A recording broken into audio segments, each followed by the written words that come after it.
Thanks for having me. Just a quick mic check and visual check. Does the Very screen good. share come through? Good. Yep, All screen right. shares on as well, mate. All right, let's get rocking. We're going to talk about the state of pastoral security. First of all, hi, everybody. Thanks for having me on. My name is George. That was a better introduction than I could have ever done. So let's just go with that. Feel free to reach out to me if you have any questions, and we'll do a Q&A after this, obviously. Let's dive right into the meat of it. Credential reuse. It's a big problem. Everybody knows. But you might not know that it's at an all-time high. If you're in the fraud space, you know that fraud has doubled in the past 5 years. ATO fraud is very bad.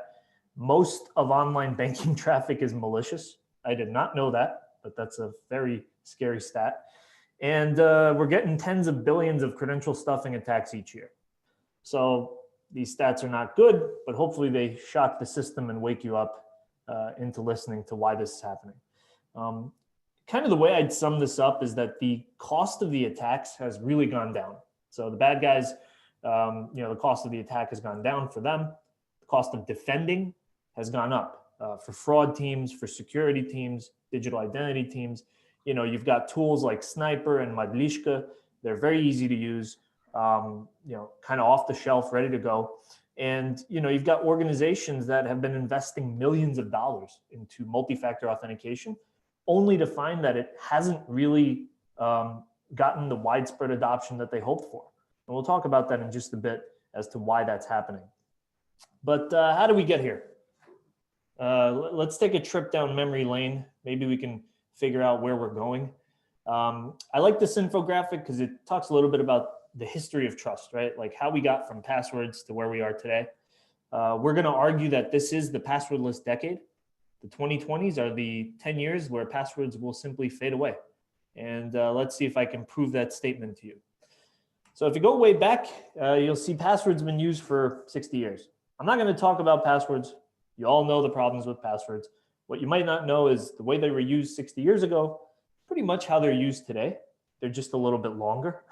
So I think it's worth mentioning that this is one of the most stagnant elements of technology and digital security. It simply has not changed. We've built stuff on top of it, which I'll get to in a bit, such as the hardware token. Who here has used a hardware token? By show of hands. I can't see your hands. I'm just assuming that many of you have. The hardware token is very popular. It's also got a lot of friction. You have to have an extra piece of hardware. A lot of us have had multiple tokens in the past. Companies have tried to deploy them to users and customers, but it's simply too cost prohibitive and inconvenient. So while these did do a good job of increasing security, I think we can safely say that they didn't get the widespread adoption that we had hoped for. Unlike the smart cards, which also saw even lower adoption. This is a very niche kind of use case, but it's very popular in federal agencies. For those of you joining in Europe, I know that there's smart cards everywhere.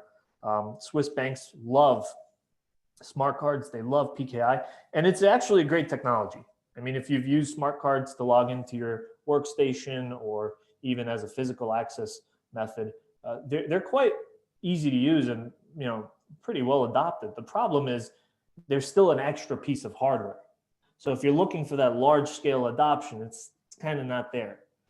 Which leads me to the mass scale of MFA, which we call SMS, right? SMS two-factor authentication. You've all used it at some point. You shouldn't be using it anymore. This is a method that almost every week we see a headline in the news about how SMS 2FA has been breached for a specific target or company. It's so bad that it's been deprecated by NIST at this point. In fact, there's an interesting article about German banks moving away from SMS two-factor altogether, including one-time passwords. So OTP is something that was very much popularized by SMS 2FA. And I'm using a lot of these three-letter acronyms, MFA, OTP, 2FA, but really, these are password-based systems at the end of the day. All of these things rely on a password. And when you think about it, probably the biggest one in use today at the biggest scale is the phone as a token MFA method. If you have a phone, you've used it, you've probably been familiar with one of these applications. You've got these many different multi-factor authenticators across the enterprise. You've got consumers using them. Some of us have a few of these on our phone. I mean, I know people who, instead of having a drawer full of RSA tokens, now have a phone full of MFA apps. So it's kind of ironic that we still have such a fragmented ecosystem of MFA products. Now, even though these went very far and became very popular, they didn't eliminate the password. All of these MFA apps are essentially based on top of passwords, which is interesting because, you know, when you look at the stats, if you look at the Internet Trends Report, for example, from a couple of years ago, the adoption of MFA has kind of stagnated. I would argue that it has gone nowhere near the level of adoption that people wanted. You know, you've got a lot of instances where companies actually refuse to deploy multi-factor security because it's too difficult to use. All the folks here who are, you know, have a fraud initiative or interact with fraud teams, you know, nobody wants to tell the customer to use more layers of security. The customer does not want to do that. And the regulators, even if the regulators tell you to do that, you're still going to try to find ways to make the customer experience easier and better because you want more revenue, and more friction leads to less revenue. I think we're all aware of that. What you may not know is that this happens inside the enterprise too. So for employees, you know, a lot of people surveyed actually say that workstation login is a place where they just downright refuse to use multi-factor security. They don't want to use MFA plus passwords. It takes too long. It's too complicated. We've met companies where people spend a whole 2 minutes logging into their computer. It's just ridiculous. So it's not surprising that MFA hasn't gotten that large-scale global adoption that we'd hoped for. So where are we at? We're in a great place. Not really. Customer MFA adoption has pretty much stalled. Workforce and desktop MFA adoption is not getting much better either. Everybody's still using a password. Let's be real now. You know, for the most part, everyone you know still has many passwords. And it's so bad that a 12-year-old can launch a pretty big attack on an enterprise. If you've seen credential stuffing attacks in the news, they're almost always started by an individual. They're not necessarily nation state attacks. That's how easy they've gotten. So where are we going? That's the whole point of this talk, right? What is the state of authentication today? If it's not that great, are we optimistic? Yes, we are. We're actually very optimistic. It's getting a lot better. Here's why. A couple of years ago, you may have noticed the term true passwordless being used. Folks like Hyper, Microsoft, and Google announced that the passwordless era was upon us. And you start seeing this a lot, you know, the passwordless messaging and companies talking about passwordless MFA and passwordless authentication methods. But what does it really mean? Well, it's a way of thinking about the problem differently. When we say true passwordless, what we want you to understand is all MFA today so far has been built on top of passwords. So your fraud teams, your IAM teams, they've been struggling with deploying authentication systems that build on top of the password. And the password is the hacker's favorite target. So not only does it lead to credential reuse, MFA phishing attacks, new attacks such as push attacks, we're also seeing the friction caused by this becoming intolerable. Customers don't want to use it. Employees don't want to use it. This creates big gaps in the MFA story. And because of those gaps, you have a lot of fraud. We talked about earlier, fraud has doubled in the past couple of years. That's not good. So what's the solution?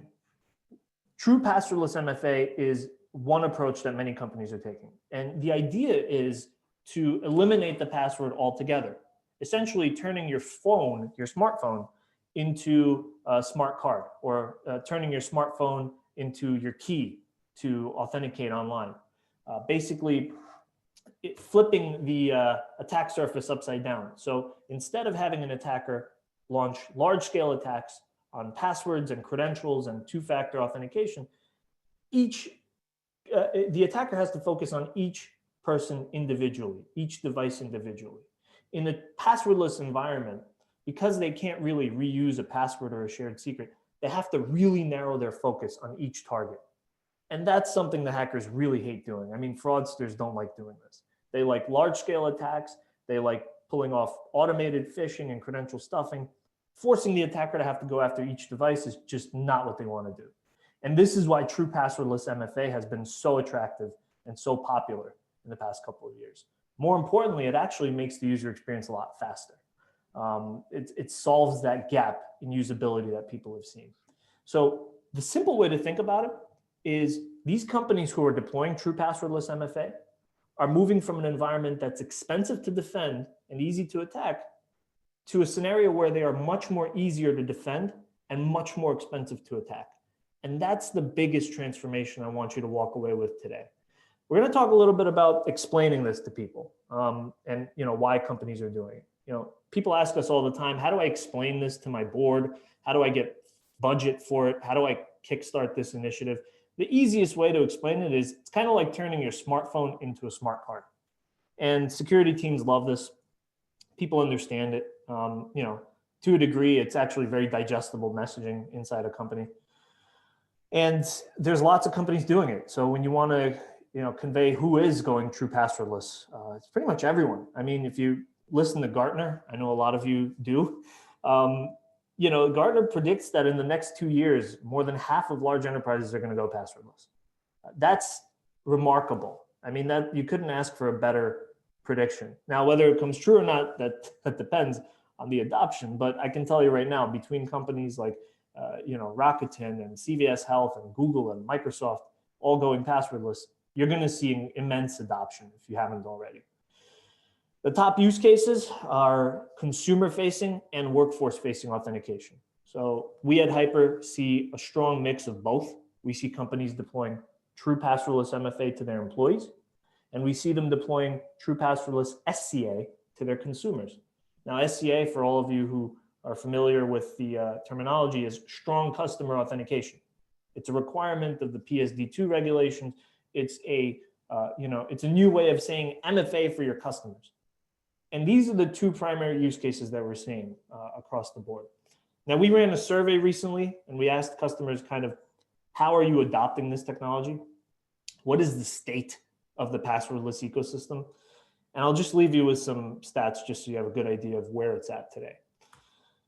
Number one answer to the question, why is passwordless MFA important to you, was stopping credential theft and phishing.